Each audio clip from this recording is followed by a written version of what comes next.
Okay, good morning, everyone. Let's get started. My name is Jeff Carpenter, and I'm the director of the Teaching Fellows program here at Elon University. I enjoyed the opportunity to meet some of you last night. If I did not get a chance to talk to you last night, I do want to try and get at least a little bit of one-on-one interaction today. So please find me at some point before or after your interview if you can. I don't bite, right? I don't bite.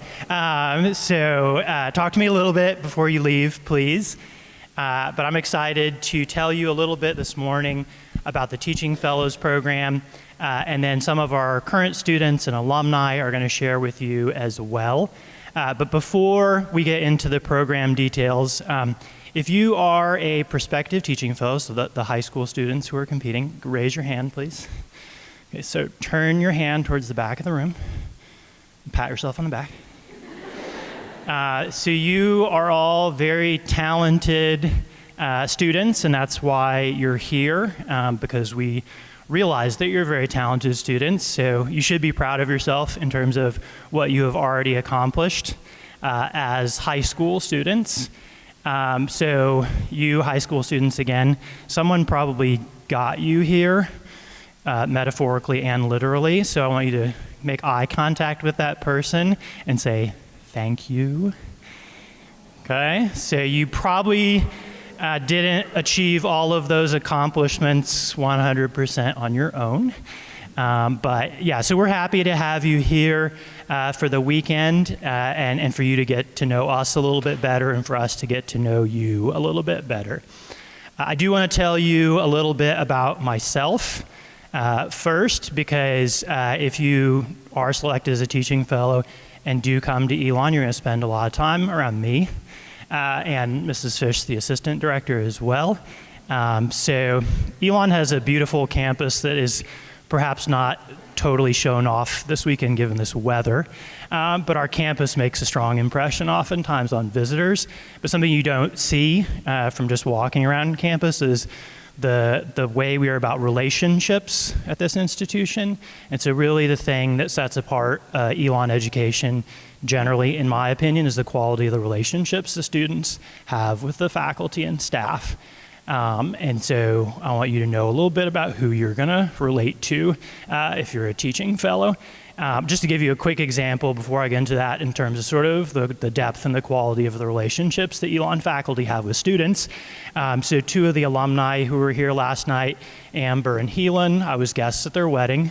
You don't have to invite me to your wedding, but so Ben, who's up here, if you look in his Twitter DMs, he was messaging me on Sunday night about interviews for jobs. So Ben's a senior who's on the job market, and I know him well enough that we're talking about individual school district jobs that he's looking at. I'm giving him advice. Connor over there has a Google Scholar score right now. So if you looked on Google Scholar, you could find Connor McDade. He has a cited paper in Google Scholar as of last week. That's a paper that I worked with him on. He's an alum who teaches in the area, and he came to me and said, I want to sort of try my hand at research a little bit, because when he came through the program, research was not actually a required part of the Teaching Fellows program like it is now. But I mentored Connor and a current teaching fellow to do a little research on Reddit. So there are teacher communities on Reddit. My area of research is social media and education. And so that paper that Connor contributed just got cited last week. I don't know if you knew that, but you're now in Google Scholar. But yeah, so, and I know all of these folks very well, and you're going to get to hear more from them soon. But a little more about me first.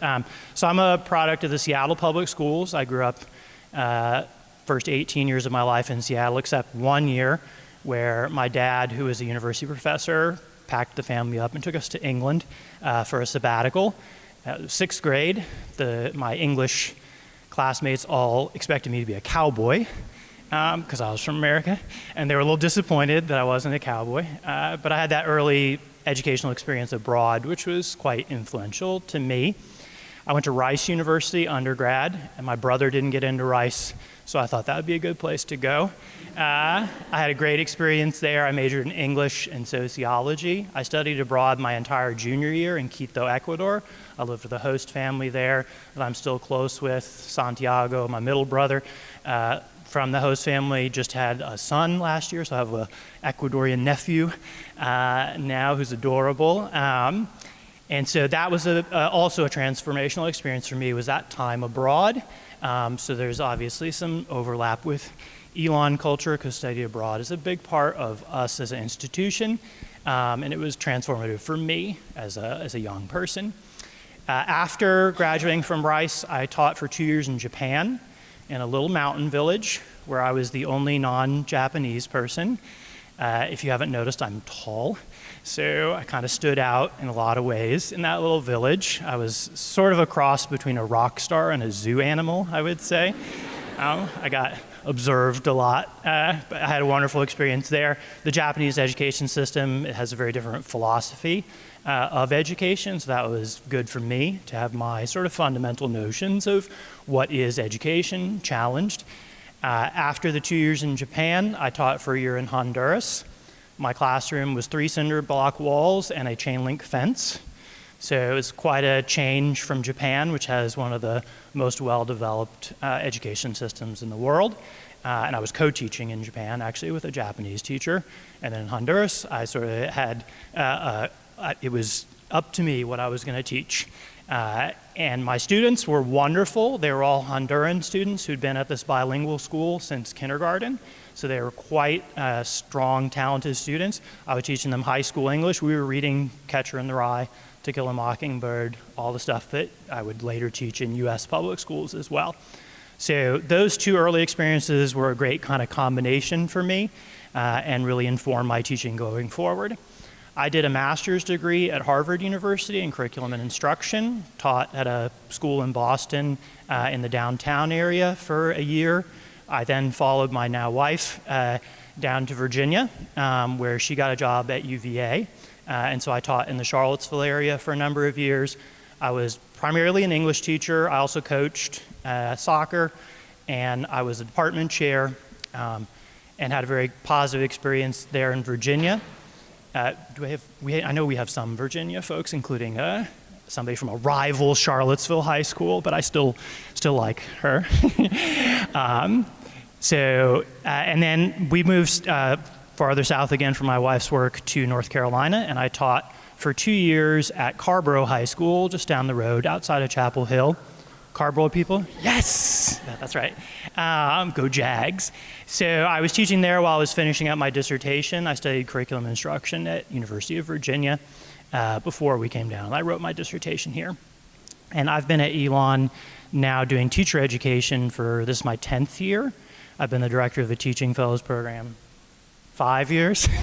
You can tell who the detail person is.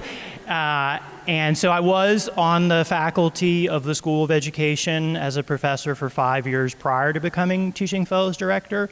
And I'm a believer that we have an excellent teacher education program, period.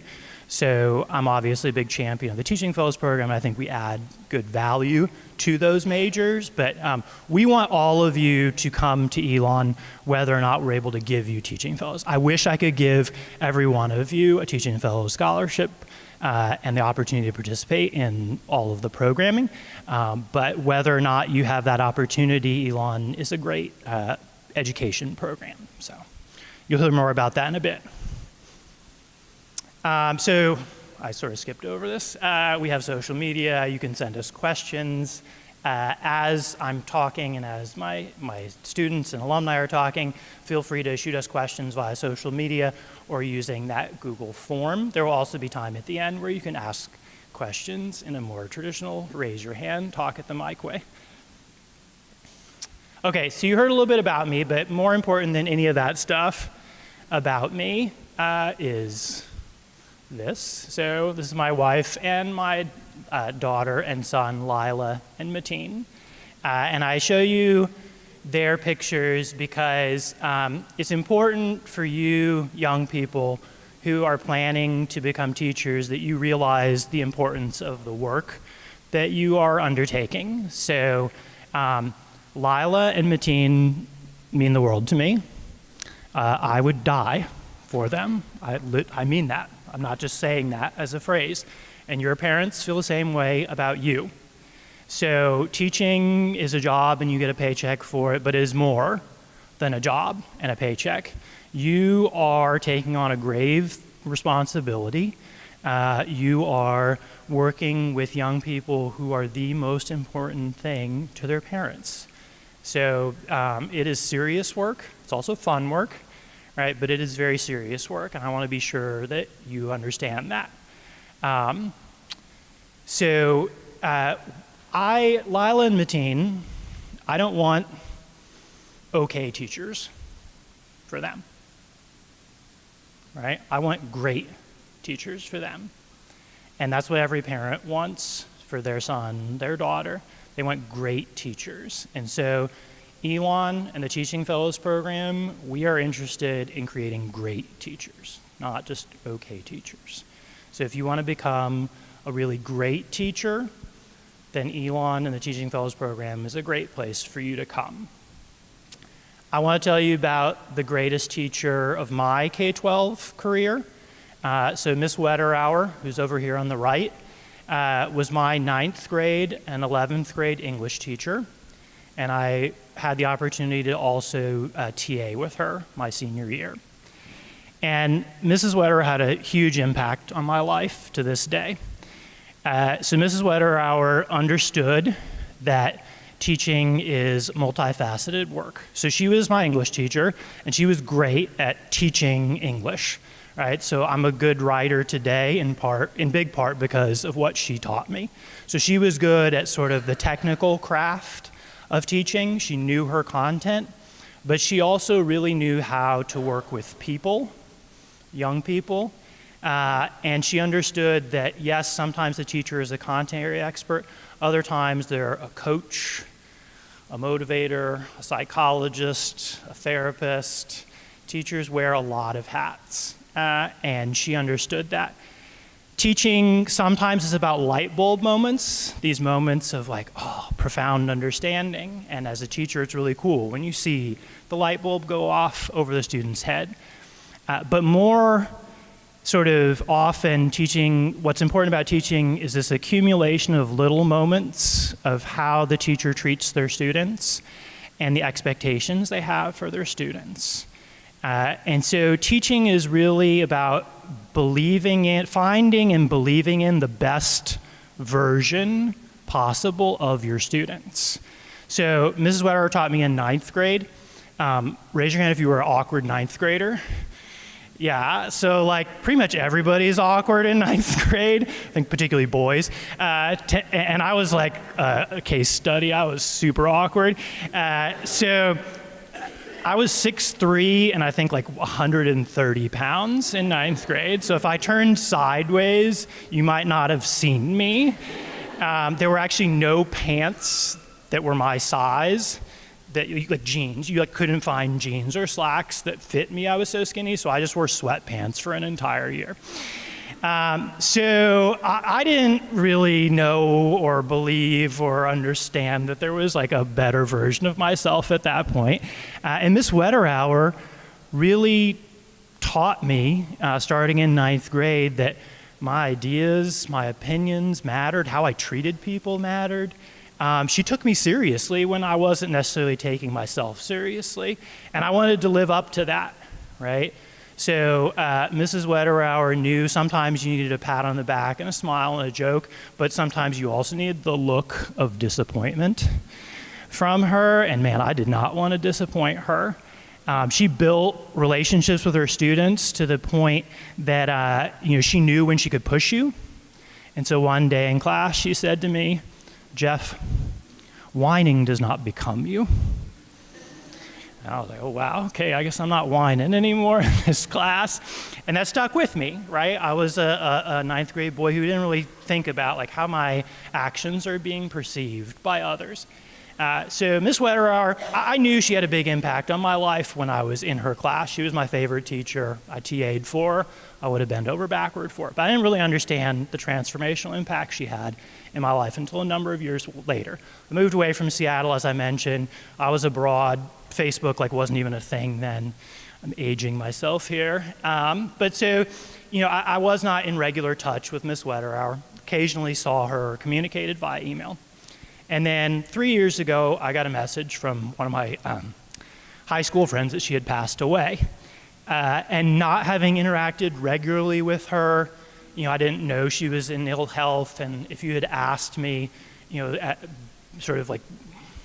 what's Miss Wetterauer's impact been on your life, I would say it had been huge, but I didn't think about her on a daily basis, at least not consciously.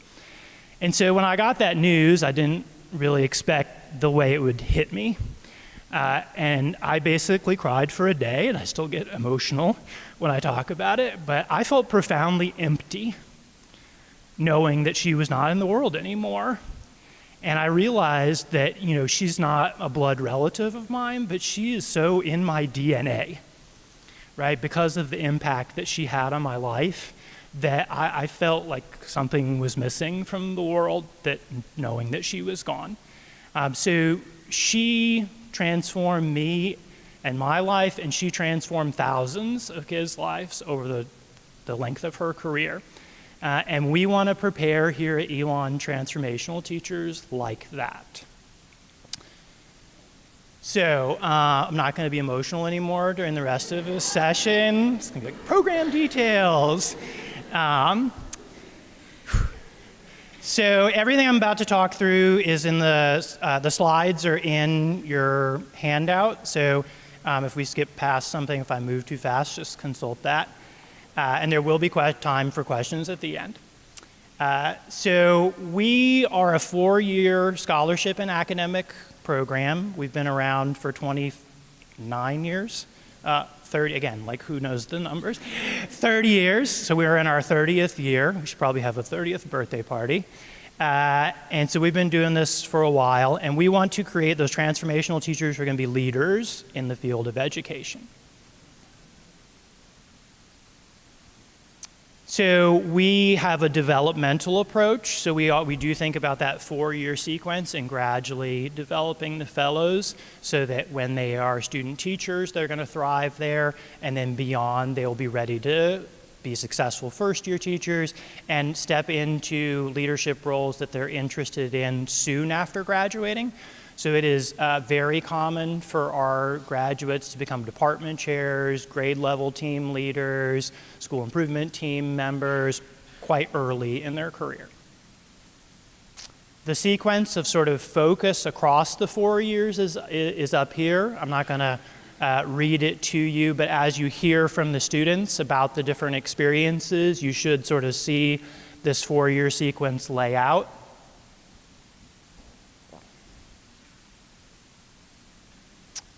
We currently have 83 fellows in the program, so our current cohort goal is 25 students per cohort. We used to be 20 students per cohort, so we're ramping up towards eventually being 100 students total in the program. But we're 83 from a variety of states. North Carolina is the largest group, but by no means the majority. We do even have an international fellow from Honduras, and then folks from a variety of states. So in terms of the money, probably part of why you're here is there is some money attached to this. We have the $5,500 per year in scholarship, and that's renewable assuming you meet our minimum GPA requirements for the program and other program expectations. So the scholarship amount over the 4 years is $22,000. And then our programming, so all the experiences you get, we value that at about $7,500 per student for the 4 years. So you can think of that as a $29,500 package as a whole. In terms of what that $7,500 of programming goes towards, so examples of that would be the 2 winter term travel courses. We're paying for the bulk of those. We don't always pay for the meals, but like the history study tour that you would go on a first year winter term on, the bus, the hotels, that stuff is paid for. For airfare, when you study abroad, in most cases that would be in New Zealand. We pay for the group flight, which is from LA to Auckland and then down to Dunedin. So the students have to get themselves to LA, but then we cover the cost of the airfare from there. And then we'll hear more about other types of activities that we do. We bring in a big speaker every year. Have any of you heard of Temple Grandin?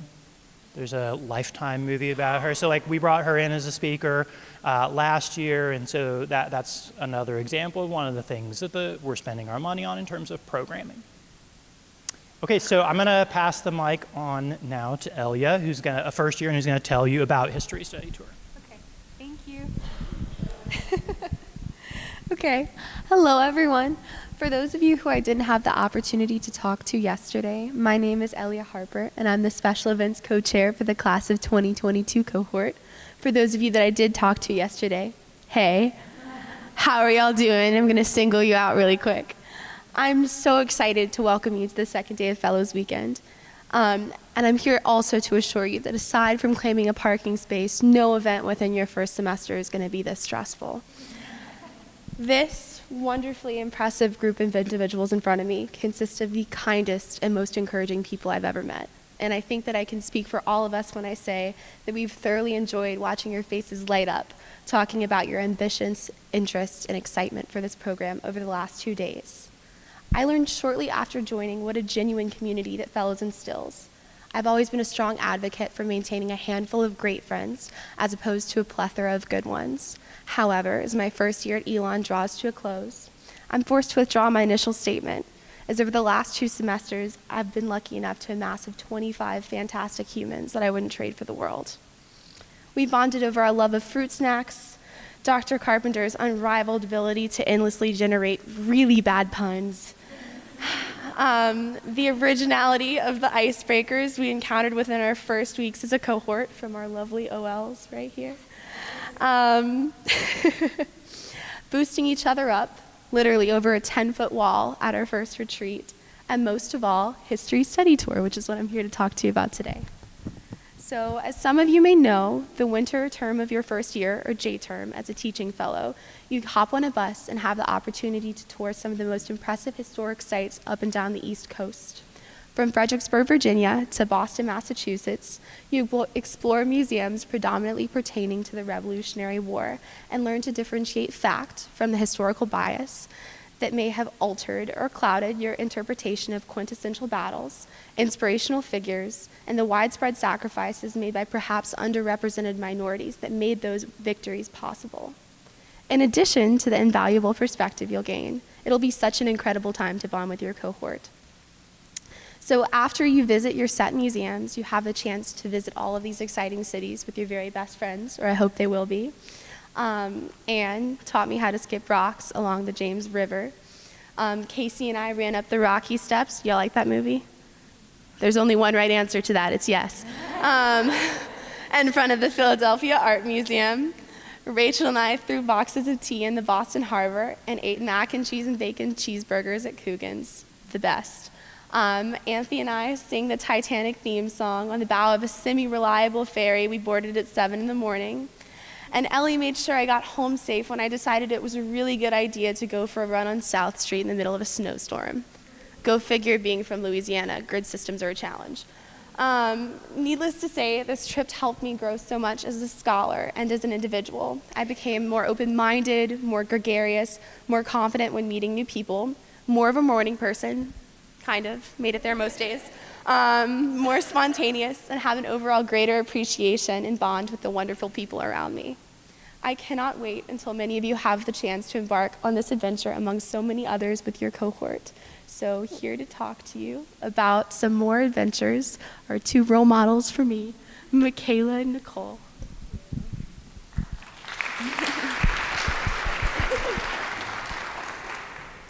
Hello everyone, my name is Michaela and I am a junior elementary ed major with a minor in poverty and social justice, and I am the special events coordinator for the junior cohort.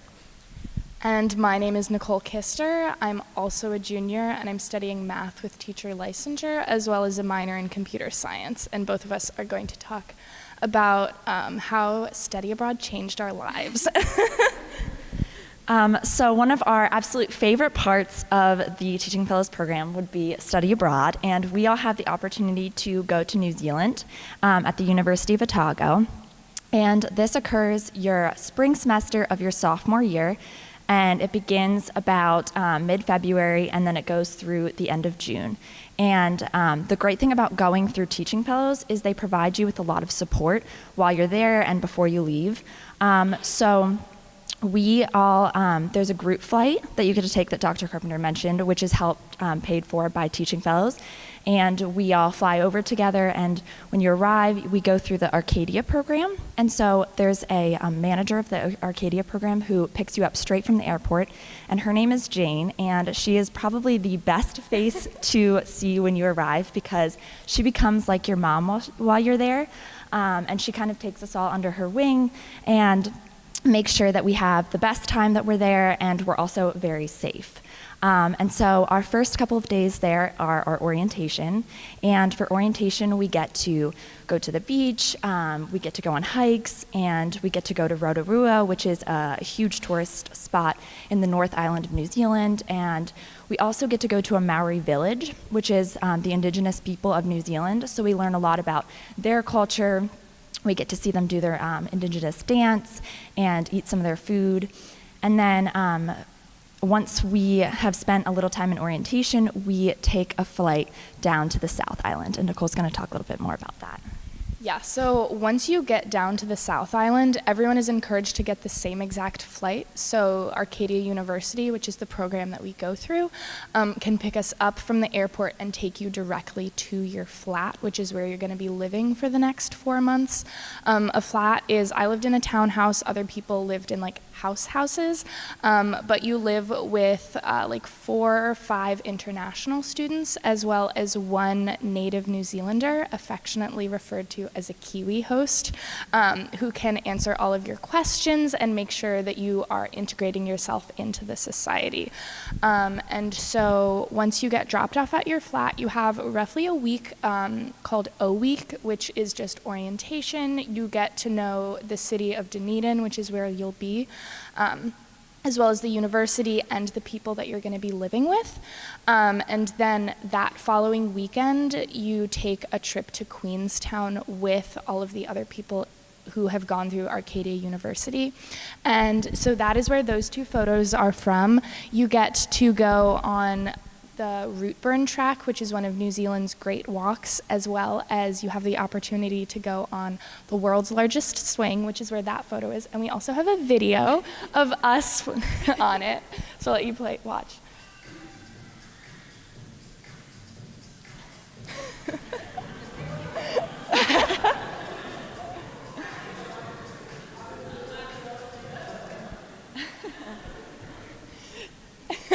So it is as fun as it looks, and I would highly encourage going to New Zealand just for that.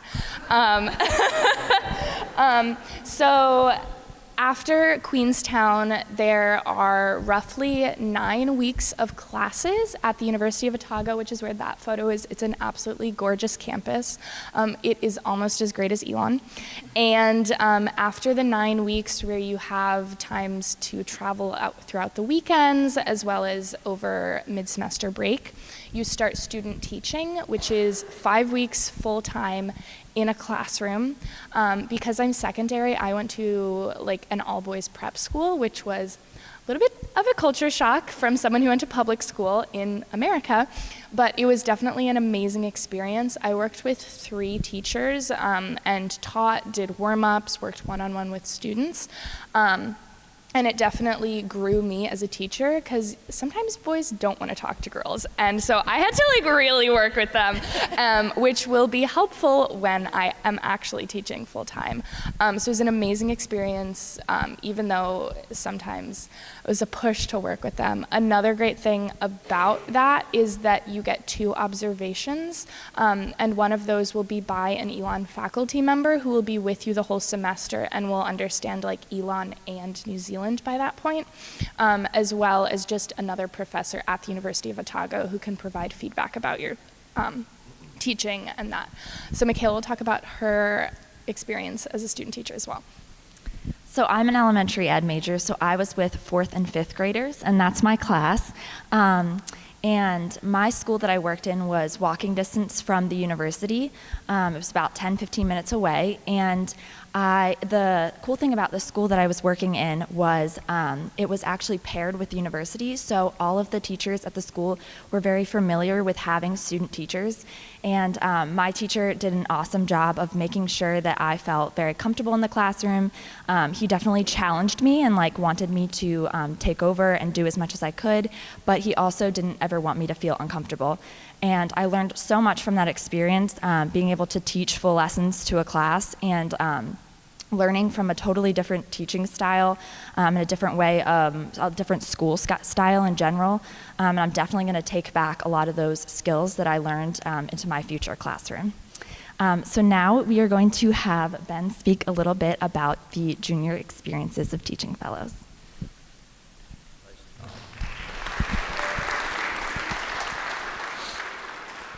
So hello everyone, my name is Ben Rogers. I'm a senior secondary math major and statistics minor from Connecticut.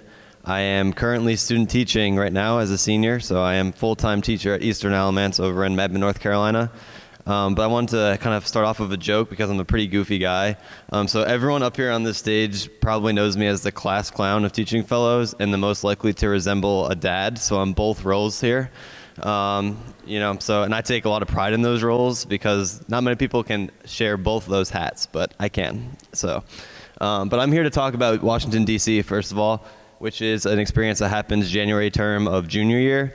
And we kind of showed the phases of the Teaching Fellows program, so this really focuses on the national and political identity, which makes sense being in Washington, D.C., correct? The capital of all politics in the U.S.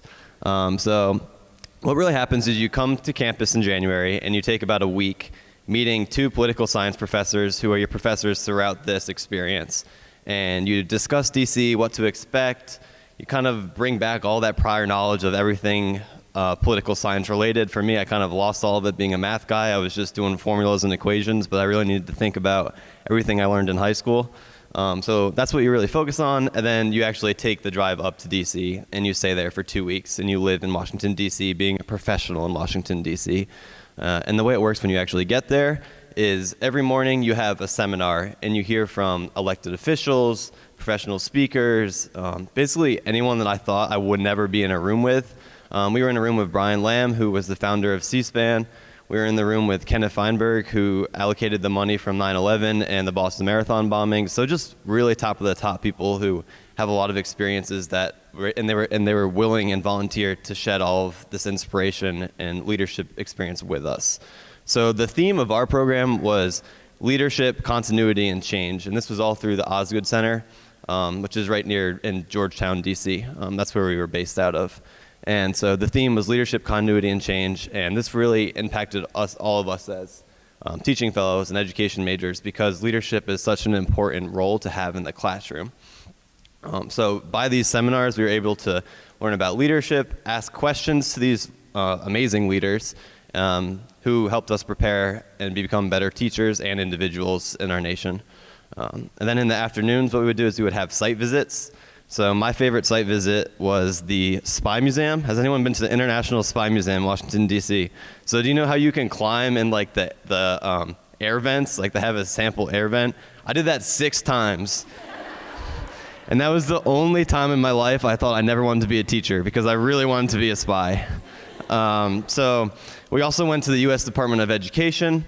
So there is that education spin on it, obviously.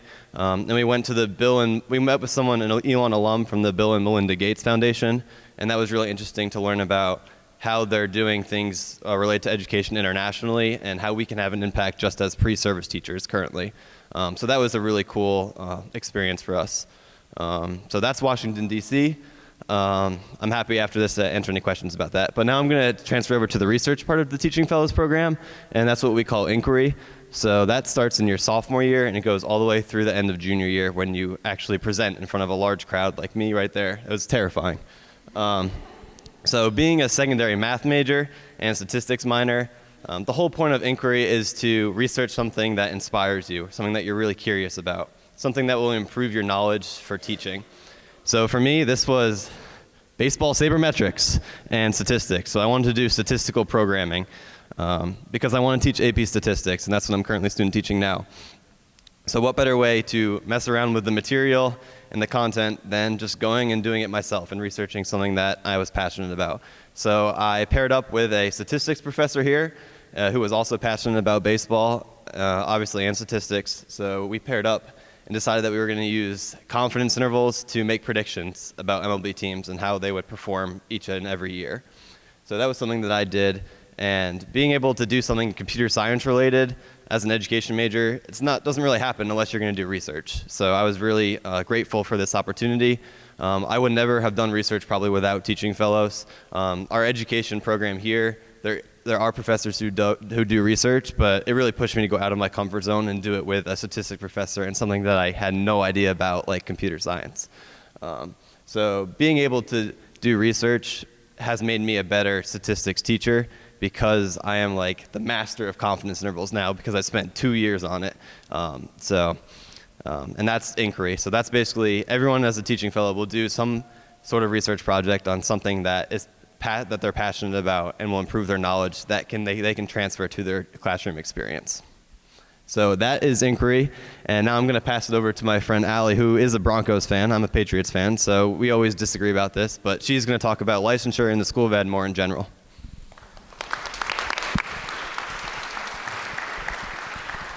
Hi everyone.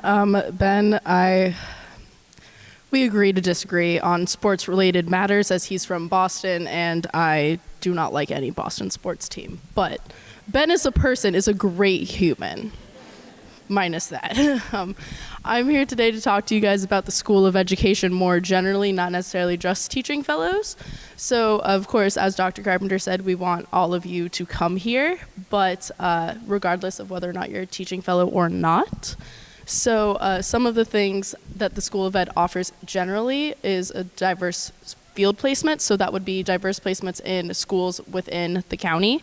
So I've been in 6 placements since my time at Elon started way back 4 years ago, looking back as a student teacher now.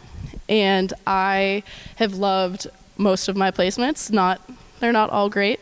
Some ups and downs, obviously. They've learned things that I definitely want to use in my future classroom and things that I'm definitely not going to use in my future classroom. And that's the point, is to learn and grow from what you see and what you want to do. I have also, going off of that, have had a lot of small classes. Elon caps their classes at 33, but in the School of Ed, as you keep going, your classes are going to get smaller and smaller. So last semester, my social studies methods course was 4 students and my professor, Dr. Scott Morrison. It was a great class, very laxed, chill. We sat in a circle and talked about, educational issues and history and things that we wanted to talk about. And that was great. It really helped us guide our own learning through this process. And I personally appreciated that. So we took what we'd seen in all of our previous placements, what we were seeing in our current student teaching classroom, and what we were learning to be like, well, what if we wanted to do something different? How would we go about that? And it was good to bounce ideas off of my classmates and Dr. Morrison as well. It really helped us deepen our knowledge of teaching social studies when right now we're teaching social studies and when we go on in our actual teaching career next year, in less than a year actually, now that I think about it. So going off of that, all of the professors here are very accessible, whether that be through call, email, text, my personal favorite, the Twitter DM. Check us out on Twitter, #ElonEd. Also, one-on-one time with advisors. So Dr. Morrison is also my advisor because he's the middle grades coordinator. So I will sit down with him and he will help me with my graduation plan. Well, helped me with my graduation plan. What classes I need to take, when I need to take them, am I on track to graduate? What classes should I be taking in addition to the classes that I have to take, as well as just helping me through planning lessons. Like, I want to try this. Do you think it'd work? Can you meet up and go over my lesson plans with me? And he would say yes, or you can send them to me and I'll look over them. It's great to have that support system to help you out when, as a pre-service teacher, you're not really sure if this lesson plan is going to work. And sometimes you just kind of got to go in and teach it and see if it works. And if it doesn't, it doesn't. And if it does, it does. And that's how teaching goes. But it's good to have an experienced teacher to help guide you through that process. And that goes for Dr. Morrison and all the other professors that I've had. So they're there for you not only as academic support, but also personally. And I think that goes for the entire School of Ed. As Dr. Carpenter was also talking about earlier, something Elon offers that is unique is the close relationship with faculty. So I'm going to shout out Dean Bullock in the back over there. I remember a while ago I was walking with one of my friends, not an ed major, and I saw Dean Bullock. I go, "Hi, Dean Bullock." She goes, "Hi, Allie, how are you?" Blah, blah. And my friend goes, "Who's that?" I was like, "Oh, that's the dean of the School of Ed." And she was like, "I don't know who the dean of the business school is." I was like, "Well, yeah." So it's good to have that relationship with the dean of the School of Ed, who's, hi. She's a lovely human. Lastly, the resources that the School of Ed has to offer. You will be in the Curriculum Resources Center in Mooney, the CRC, my second home. In just a little bit. There's resources there like books and tech that you can check out to use with your students in your placements, as well as resources that you could use to help study for your praxis tests and your classes and all those types of things, as well as just a resource of people. You make new friends who are in the School of Ed that aren't teaching fellows and get to know other faculty. So I'm a middle grades major, but I've met a lot of elementary professors from just being in the CRC. They know me and they're like, "How's middle school?" I was like, "It's great." "How's, kindergarten?" "Good." I'm like, okay. Never do kindergarten in my mind, but to each their own. And it's great to have that resources because you learn from everyone who's around you. So I'll learn from their stories of being in a kindergarten classroom, and they'll learn from my stories of being in a middle school classroom. So it's good to have those diverse perspectives as well. And Allison Bryan, the director of the CRC, is also a great human. So that's some of the resources that we have to offer. And next, so you have this on your sheet. We are a nationally accredited university. So we have two different, not two different programs. We have programs within the School of Ed and then programs that are coupled with the College of Arts and Sciences. So on the left part of the screen are the programs that are within the School of Ed. So that's early childhood, elementary, special education. So that is coupled with general curriculum, whether that be elementary ed, middle grades, or secondary. And then there's middle grades, my personal favorite, social study. You can choose one or more of the following concentrations of social studies, math, science, or language arts. And then on the other side is secondary. So that would be history, social studies, math, as Ben and Nicole have pointed out, sciences, as well as English, which Rachel will talk about as well. And then there's also K-12, which would be music, physical health, PE, and Spanish. So those would be taken within the school, classes within the School of Ed and classes within the College of Arts and Sciences. And now I'm going to pass it off to Rachel Cole, who will talk about student teaching.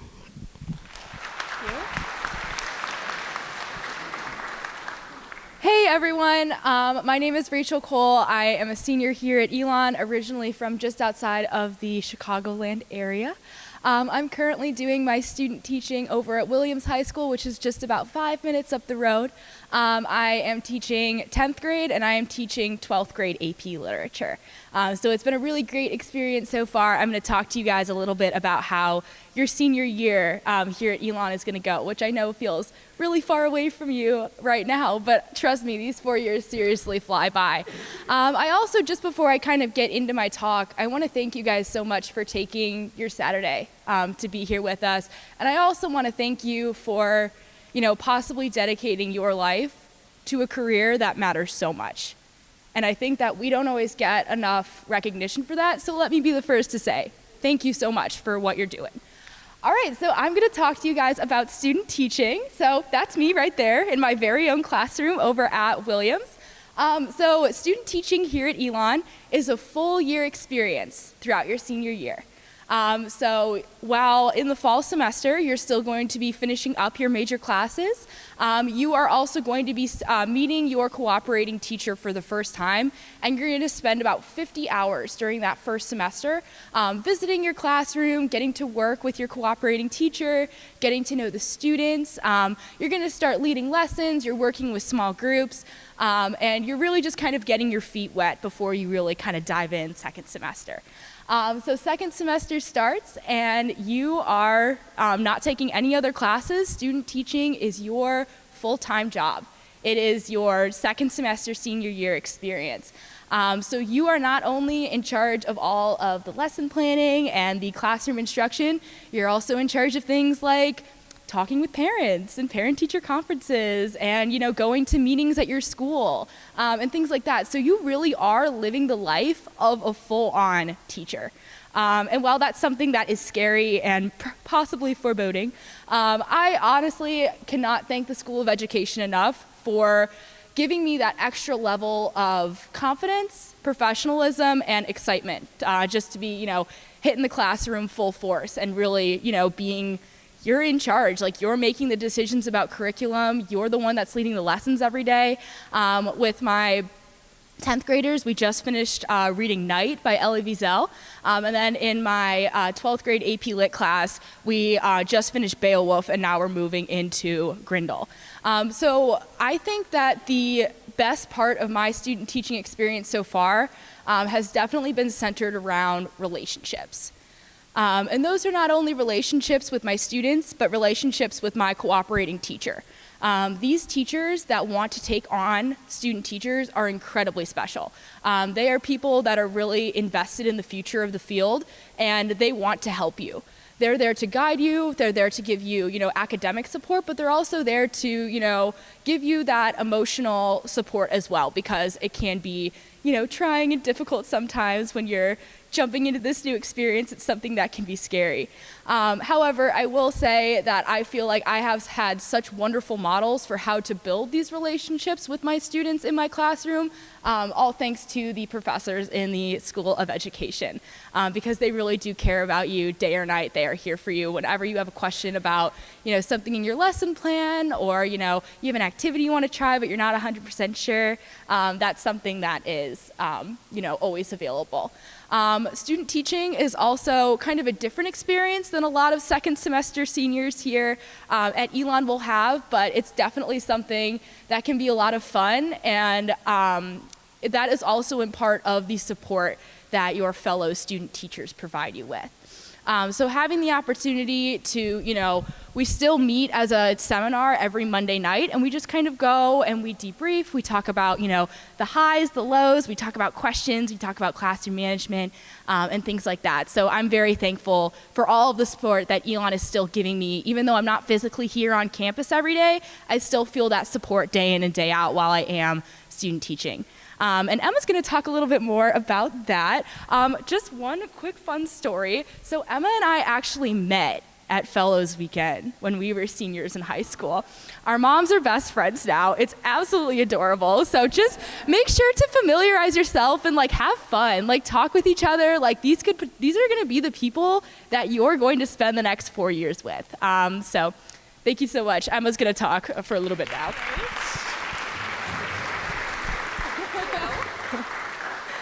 So hello everybody, my name is Emma Matasio and I am a special and elementary education major from right outside of Baltimore, Maryland. I'm also the special events chair for the 2019 cohort, so it is my honor to welcome you to this year's Fellows program. You have earned being here and we are so excited to have you. I am currently student teaching at E.M. Yoder Elementary School, right over, about 20 minutes away in Mebane. I work in an exceptional children's resource classroom, seeing kids in kindergarten through 5th grade every day. In about a week, I'll transition to a 2nd grade general education setting to satisfy my dual licensure requirements in both special and elementary education. So today, I'm here to talk to you about other opportunities that the Teaching Fellow program has to offer, different than what a lot of my friends have talked about. These include field trips, seminars, service opportunities, and orientation. So as you step onto Elon's campus as a first year, you will be within the teaching fellow program within a matter of minutes, because you will be in an orientation group with your other first year teaching fellows. You'll stay in that group through your Elon 101 experience in the fall, really starting to build those bonds right away. And it's a great support system as you transition to college, because it's really scary, but it's also really exciting. Right away, the Teaching Fellow program kicks off the year with a welcome back luncheon filled with games, foods, and those games are minute to win it games. They get really intense. Ben can tell you about it. My favorite is making sure you have to keep balloons up in the air and make sure they don't touch the ground, and you would not believe how competitive they get. But that's a great opportunity for older members to catch up with people they haven't seen in a few months over the summer, and then also first year students to get to meet each other and everybody else in the program. So it's very communal, it's a great bonding experience, and it's also an opportunity for first year students to get to meet their fellows' families. That is a program we have in the Teaching Fellows that serves as a mentorship program. Every first year we'll have a mentor just as another support system to help you guide you through your transition to college, the School of Education, and the Teaching Fellow program. As a first year, you also get to go on a ropes course. My cohort and I still laugh about some of the stuff we had to do. It's really fun. It's a great way to be active with your cohort and just, again, really develop those bonds with the people that you'll be with for the next 4 years. We laugh because we had to pick each other up and figure out how to get people through a spider web without letting them fall on the ground. And it was really hard, but it was really, really fun. So that's just another opportunity your first year to meet more people. Additionally, sophomore year and senior year, we take retreats to either the beach or to the lake. So up there, that's my cohort at the beach. And during those retreats, we talk about either prepping for study abroad or prepping for student teaching. I absolutely loved our senior retreat this year. I know I speak for all of my fellow senior friends that student teaching has been great, but real life is a little scary. And so it was so, so lovely to all be together for a weekend and hear about what everyone's plans are for the future and talk about my own and really have that support that I know I need moving forward. Additionally, we have a lot of seminars, spring speakers, like Dr. Carpenter said. Temple Grandin came last year. She was hands down my favorite speaker. And like Allie mentioned, our class sizes are really small. Temple Grandin actually came to one of my classes and sat down with the 7 of us and had a conversation for an hour, which was just an absolutely incredible experience. And as the special events chair for the 2019 cohort, I had the opportunity to lead a seminar this past fall called it was an alumni panel, where we invite some lovely alumni back to Elon to discuss anything and everything about education outside of the classroom after your Elon experience. That was a really great opportunity for me to really develop those leadership skills that I've even seen as I've transitioned into student teaching. So those are just some of the other programs that we have within the School of Ed and the Teaching Fellows. Most of those opportunities are also open to anybody in the School of Education, like that alumni panel. It's open to anyone. So it's a great opportunity for everyone in the School of Ed to come together, because the School of Ed itself is also very communal. So speaking of alumni, we have Connor and Rachel here today to talk to you about life after Elon. Thank you. You're welcome. Hello, welcome. Thank you for being here this morning. We're glad you're here. I hope everything goes well. I hope you enjoy your time here. If I was cooler like Rachel, I would have a picture of me teaching. But I asked one of my colleagues if anybody has a picture of me teaching, and they said that you never stand still. So we can't get a picture of you, which is relatively valid. I have made it onto the Snapchat stories, though. That's the real deal. Okay, the kids in here know what I'm talking about. So I graduated in 2014. I teach high school English. I've stayed in the county since. When I my senior year, I was student teaching at the school where Ben is at this semester, and I'm actually very, very good friends with the cooperating teacher he is with. I just watched the Super Bowl at his house and had a good time kind of catching up with those teachers. I crunched the numbers for all of you, and I have, since graduation, built relationships, taught with, coached over 1,000 kids. And I graduated in 2014. So I've had classes about the size that Elon caps theirs, 33. I had 3 classes, 33, 33, 33. That's 100, right? Block schedule, 4 years. And then throw in a few little siblings, kids I coach, other people who just say hi, hey, good morning, hey, how you doing? Okay? That's 1,000. Okay? There aren't that many careers where you can affect 1,000 people, 1,000 lives between the ages of 21 and 26. For a few of you that I met last night, I discussed how when I was 21, or I started teaching when I was 21, and I had kids in my classroom who were 19, with kids at home. So currently, I'm teaching at Ray Street Academy, which is the alternative school here in ABSS, for students that have some type of need that places them at a school where they need a little bit more support. My same colleague jokes that if they can't handle them, they send them to us. And that's a source of pride. That's something I'm very, very proud of doing, and it's a place that I love to be, and I've really enjoyed all my time there. This photo of me, probably the most photogenic thing ever been taken of me, is from my wedding this summer, where I married the French teacher that I met at that school. She is currently teaching French at Williams, right down the road where Rachel is. So I said, like, hey, make sure you pop in your head and say hey, and say, like, yeah, saw your husband this weekend, or whatever. I don't know what she's gonna say. She's friendly. It'll be cool because she's a teacher too, right? Like Dr. Carpenter mentioned, I've collaborated on a few different kind of projects. Just Googled myself for the first time. I am on Google Scholars. It's a huge, important moment for me. I've been waiting my whole life for this. Which is not truly the case, but that was kind of cool. I just literally Googled myself right there. And so that's really neat. I also sit on a lot of committees and boards, both at Elon and kind of across the state. I was fortunate enough to get an invite to the state superintendent's dinner, where he announced a few things that he thinks are important for the next few years for our state of education. And I've been fortunate enough to go to lots of conferences and mainly focus on advocating, make sure that all of our students, who are all real people, that you look in the eye every single day, make sure that everybody else is treating them like the people they are, so that they can become that best self that hopefully all of us teachers are seeing in each of our kids. If you have any questions about anything that I've mentioned, please feel free to find me. I'm going to be kind of lurking in the CRC with you all later, so if there's anything you want more details on, hunt me down. I'm pretty easy to find, and I will be more than happy to talk your ear off about anything. Thank you for being here. Good luck. I hope you enjoy yourself this weekend.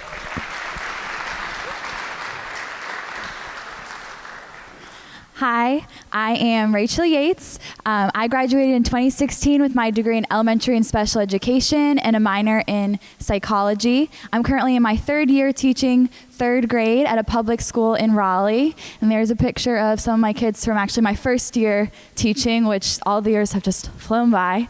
I'm here to talk to you about just some of the ways that Elon has helped shape me into the successful teacher that I am today. Some of the most important skills that you can have as an educator are to be great at communication and collaboration. Daily, you're not just working with your students, you're working with their families, with your colleagues, your administrators, support staff at your school. And being able to work effectively with all of those different groups of people takes practice. At least for me it does.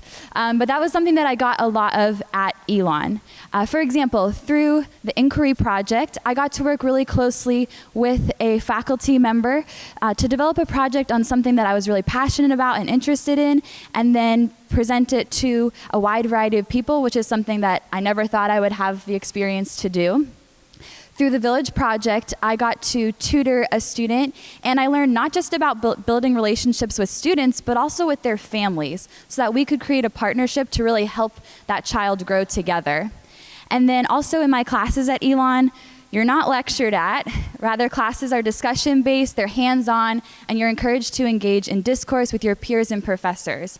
All of these experiences through teaching fellows in the School of Education, as well as many other ones that I had, helped really to build these skills as a communicator, a collaborator, and ultimately a leader, so that even though I'm still a beginning teacher, I've already taken on leadership roles in my classroom, kind of as Dr. Carpenter was talking about. Many of our teachers already are doing that. So I'm the teacher representative on the PTA board, and just yesterday we had half day at my school, and I actually led professional development for the entire staff on implementing digital portfolios and technology in the classroom. So without the experiences that I had at Elon, I would not have been comfortable and confident doing these things. To me, though, the most important part of my time here at Elon was time spent out in the classroom. There is nothing that can prepare you 100% to be ready to take over your own class, but with all the field placements you have at Elon, you are as prepared as possible.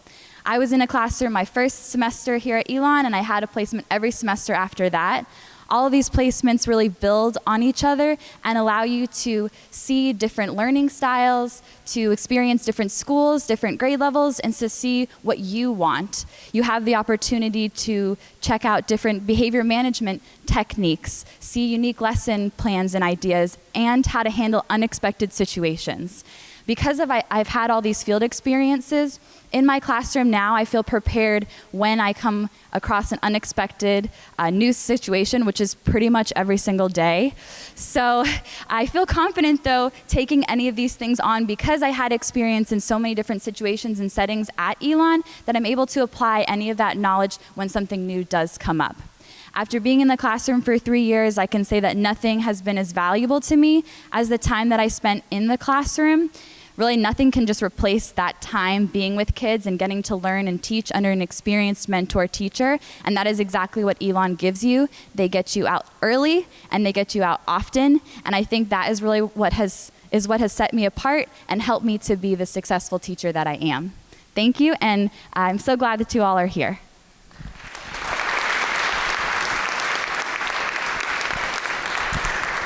Okay, so in our dress rehearsal, we were short, and so I told them to talk longer and give you more details, and they took me at my word, and so now we don't have as much time as I wanted for you all to ask questions, but all of these folks will be over on the first floor of Mooney once we depart here, so you can ask them questions there as well, but we can probably take one or two real quick questions, and then just so you know, after the questions, if you were not here last night, definitely we want to get you registered on the first floor of Mooney. Mooney is the building right across there. It's a short walk. And then also, we just wanted to be sure you're aware, so after your seminar, we would love for you to come back to Mooney to get a chance to talk one-on-one with a current first-year fellow. That's not an interview, that is not formal, that is an opportunity for you prospective students to just talk to another student, follow up more questions about social life at Elon, whatever you want to ask about. So please do come back for that. You don't have to, there was an RSVP. It's okay if you didn't RSVP, just show up. And those are all in Mooney. Okay, so does anybody want to step up to a mic and ask a question? Yes, go ahead. What is a cohort? So we have groups of, so Elia, for example, is a first year, and there's 25 first year teaching fellows in a cohort. So that's a group of students who all come in at the same time. They have different majors, right? So if you're a teaching fellow, you could be any of those many teacher licensure majors that Ali pointed out, but the group of teaching fellows that is coming in at the same year and graduating at the same point, we call those a cohort. And we do a lot of stuff to bond the cohorts. We also do stuff across cohorts, like the mentor-mentee program, etc. Good question. What else? I know you've got questions.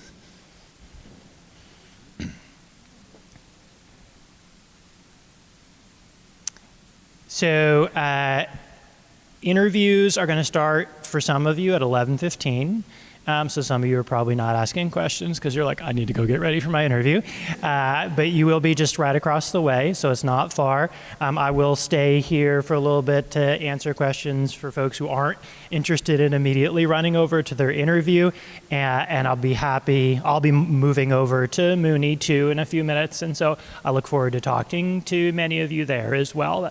Thank you for your attention and good luck with your interviews.